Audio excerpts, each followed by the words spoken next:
Welcome to Timeless Chronicles, 12 stories about World War I. Most people don't know. A small German army kept the Allies busy in East Africa for the entire war.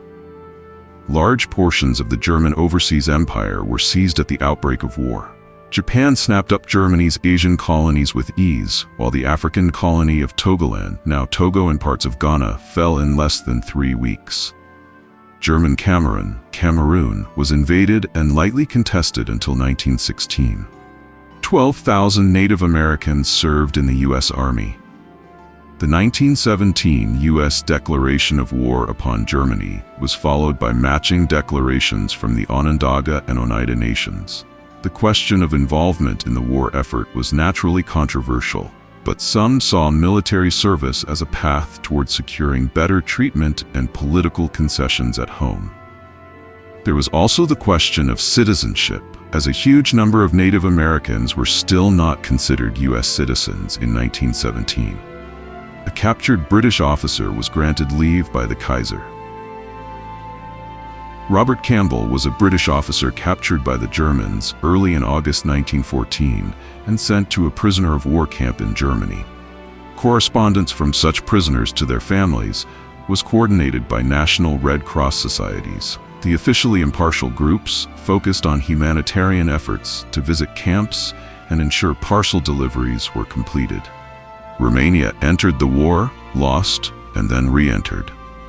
For one day in 1916, the Kingdom of Romania was enticed with promises of territory to enter the war on the Allied side.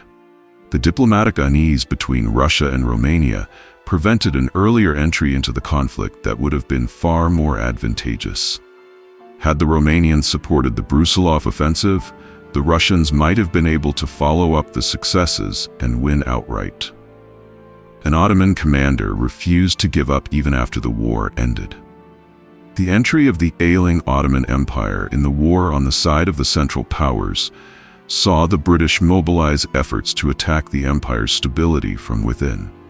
An American politician, jailed for criticizing the war, ran for president from prison and won 1 million votes.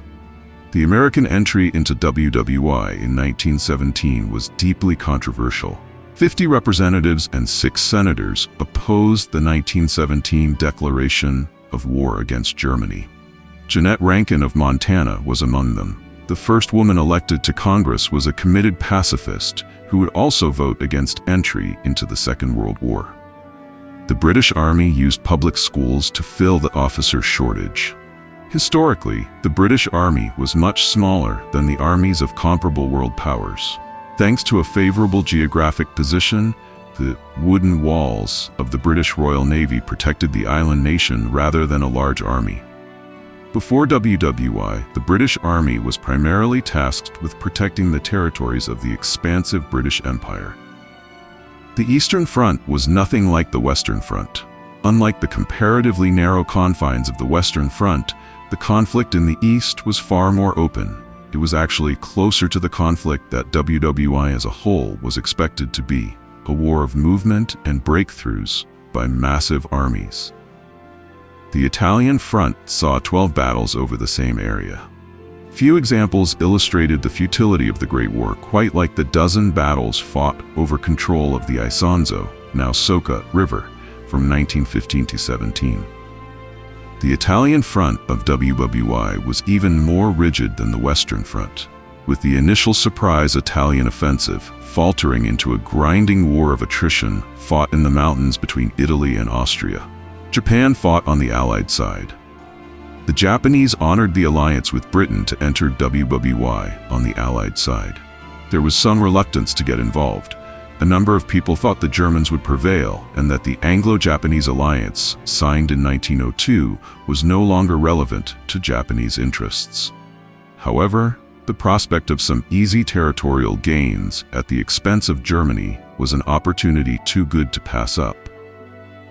STDs were a major problem.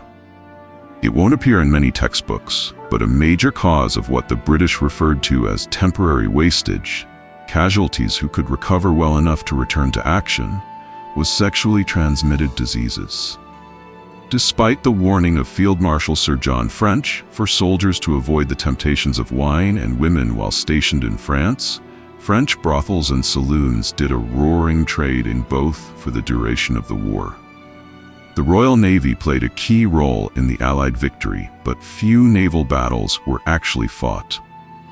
One of the most important battles of the entire conflict was the tactically inconclusive encounter between the British and German fleets at Jutland. The German Navy inflicted more damage than it received and claimed a famous victory over the British Royal Navy.